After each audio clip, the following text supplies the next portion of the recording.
کل ہم نے بات کی تھی سرحد یونیورسٹی میں پیش آنے والا ایک واقعہ، کرنل صاحب والا واقعہ جسے آپ سب جانتے ہیں، اور اس کی کچھ معلومات پہنچائی تھیں۔ آج کچھ مزید ایسی معلومات سامنے آئی ہیں جن کا آپ تک پہنچنا ضروری ہے، اور اس پورے معاملے کا جو بیک گراؤنڈ ہے، جو اصل تناظر ہے، اس کو ہم سمجھ سکیں۔ یہ بڑی اہم بات ہے کہ یہ کہانی، یہ جو دیکھی بظاہر نظر آئی تھی، اس کہانی کے پیچھے کیا کہانی ہے۔ سرحد یونیورسٹی تنازع کے مرکزی کردار جناب پروفیسر جدون کی حقیقت اب کھل کر سامنے آ گئی۔ سب لوگوں نے ان کو تصویروں میں دیکھا ہے، اور آپ بھی اسکرین پہ ان کی تصویر دیکھ رہے ہیں۔ پروفیسر جدون صاحب یہ ہے مرکزی کردار، اور جو ہمیں ابتدائی اطلاعات ملی ہیں اور جو رپورٹس ملی ہیں اس کے مطابق اس پورے معاملے کا آغاز پروفیسر جدون اور جناب کرنل صاحب کی اہلیہ کے درمیان، جو کہ وہاں کام کرتی ہیں، ہونے والی ایک تلخ کلامی سے ہوا، جو اس سے پہلے ہو چکی تھی۔ یہ اس دن کی بات نہیں ہے، پہلے کی بات ہے۔ ان کی بدتمیزیاں ہوئیں، ان کی ہراسمنٹ ہوئی، دھمکیاں ہوئیں۔ اس کے بعد خاتون جو تھیں وہ پولیس تھانے میں چلی گئیں کہ اب میں باقاعدہ ایف آئی آر کٹواؤں گی، اور جب بات تھانہ کچہری اور ایف آئی آر تک پہنچ گئی اور قانونی کارروائی تک بات پہنچ گئی، تو اس کے ڈر سے بچنے کے لیے جناب پروفیسر جدون نے ایف آئی آر سے معافی مانگی کہ مجھے معاف کر دو، ایف آئی آر نہیں کاٹو، اور باقاعدہ ایک ریٹن سٹیٹمنٹ لکھ کے دیا، ایک تحریری معافی نامہ بھی لکھ کر دیا۔ معافی ہو گئی، خاتون نے ان کو اس حد تک معاف کر دیا کہ انہوں نے کہا کہ اس معاملے کو ہم پولیس تک نہیں لے کے جائیں گے، اور اس کی ایف آئی آر بھی نہیں کاٹیں گے۔ یہ معاملہ ہو گیا ختم۔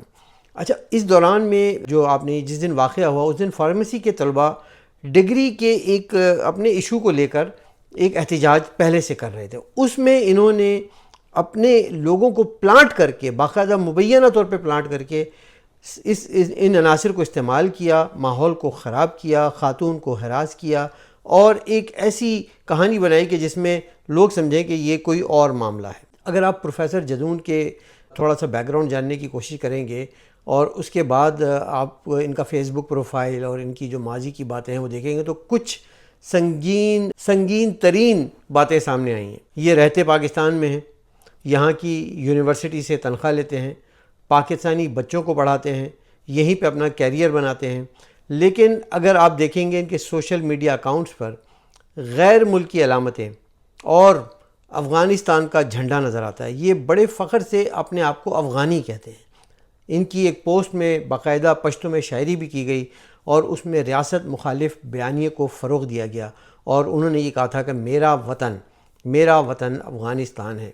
ناظرین، جب اساتذہ ہی اداروں کے اندر تقسیم اور نفرت کا بیج بوئیں گے، تو زیر تعلیم طلباء کے ذہنوں پر کیا اثر پڑے گا؟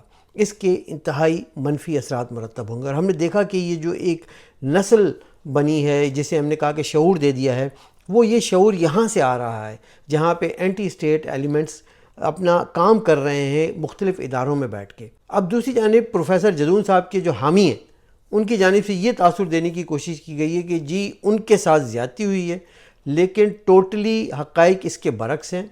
تحریری معافی نامے کا وجود اس بات کا ثبوت ہے کہ غلط رویہ پروفیسر صاحب کا اپنا تھا، جس کے بعد پولیس بھی اس میں شامل ہو گئی، اور یہ اب کوئی ڈھکی چھپی بات نہیں رہی۔ تھانہ کچہری تک یہ بات جا چکی ہے، اور یہ لوگوں کو، بہت سارے جو اسٹوڈنٹ ہیں ان سے جب بات چیت ہوئی ہے میڈیا کی، انہوں نے ان کو بہت ساری اندر کی کہانیاں بتائی ہیں۔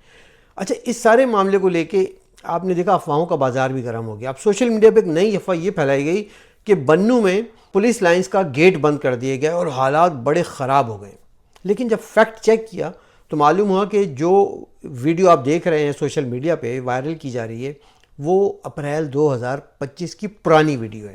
یعنی کہ ایک ایسی ویڈیو جو کہ واقعہ پہلے ہو چکا تھا، اسے اس واقعے سے لنک کر کے یہ دکھایا جا رہا ہے کہ آج کل کے حالات ایسے ہو گئے۔ یہ محض سینسری اور خوف پھیلانے کے لیے دوبارہ استعمال کیا جا رہا ہے۔ جہاں اے آئی کا استعمال ہوتا ہے، وہاں پرانی فوٹیجز بھی نکال کے آپ کو دکھائی جاتی ہیں، اور ہم ایک دم کہتے ہیں او ہو حالات خراب ہو گئے، پولیس لائنز کا گیٹ بند کر دیا گیا ہے، اب یہ ہو گیا ہے، اب وہ ہو گیا ہے۔ دیکھیں، بات یہ ہے کہ خواہ وہ لسانی قوم پرستی ہو، سیاسی مفاد پرستی ہو، یا انتظامی غفلت، ان تمام مسائل کی جڑ ایک ہی ہے: اپنے نظریے اور قومی یکجہتی سے ہٹ جانا۔ پاکستان کی بقا اور سلامتی، اس کے ہم سب جانتے ہیں کہ اس کے بنیادی نظریہ ہیں، اسی میں ہمارا نظریہ پنہا ہے۔ ہم اپنے تعلیمی اداروں اور قومی سیکیورٹی کو کسی بھی قسم کی اندرونی تقسیم کا شکار نہیں ہونے دے سکتے۔ اس واقعے سے ہمیں یہ سبق ملتا ہے کہ ہر کہانی کے پیچھے ایک کہانی ہوتی ہے، اور پروفیسر جدون کی کہانی اب ہمیں سمجھ میں آ رہی ہے۔ اور اس سارے معاملے میں جس طرح سے ہم نے کرنل صاحب کو مورد الزام ٹھہرایا اور ان کو برا بھلا کہا اور ان کی غیر ذمہ داری پہ بات کی، اب یہ بات سمجھ میں آ رہی ہے کہ ایک ایسا شوہر جب اسے کال آتی ہے کہ اپنی بیوی کی کہ میں پریشان ہوں، مجھے چاروں طرف سے گھیر لیا گیا ہے، مجھے بچاؤ، تو وہ کیا کریں گے۔ میں نے اپنی ٹویٹ میں آج لکھا کہ جب بیگم صاحبہ نے فون کیا کہ سرتاج مجھے آئیں اور بچائیں، تو انہوں نے کہا کہ ٹھیک ہے، مجھے تھوڑا گھر جا کے میں تھوڑا تیار ہو جاتا ہوں، نہا دھو لیتا ہوں، کپڑے بدلتا ہوں، چپل پہن کے کھانا وانا کھا کے میں آتا ہوں، رکشے پہ بیٹھ کے ابھی آتا ہوں، تم تھوڑا جب تک جو ہے نا ان بھیڑیوں سے پٹو۔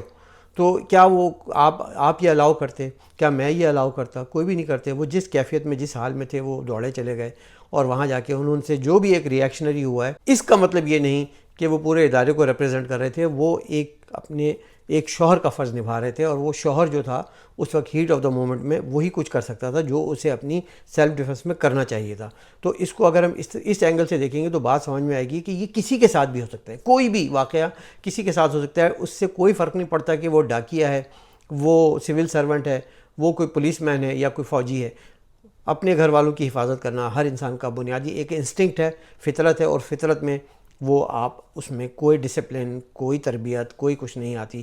آپ کو ایک فطرت، انسانی فطرت ہے کہ اس میں آپ نے اپنے آپ کو بچانا ہے، ہاتھ پاؤں مارنے۔ یہی کچھ کرنل صاحب نے کیا تھا۔ بعد میں ان پہ بہت ساری چیزیں ہم الزام لگا سکتے ہیں کہ ان کو ایسا کرنا چاہیے تھا، ویسا کرنا چاہیے تھا، لیکن جو ہو گیا وہ ہو گیا۔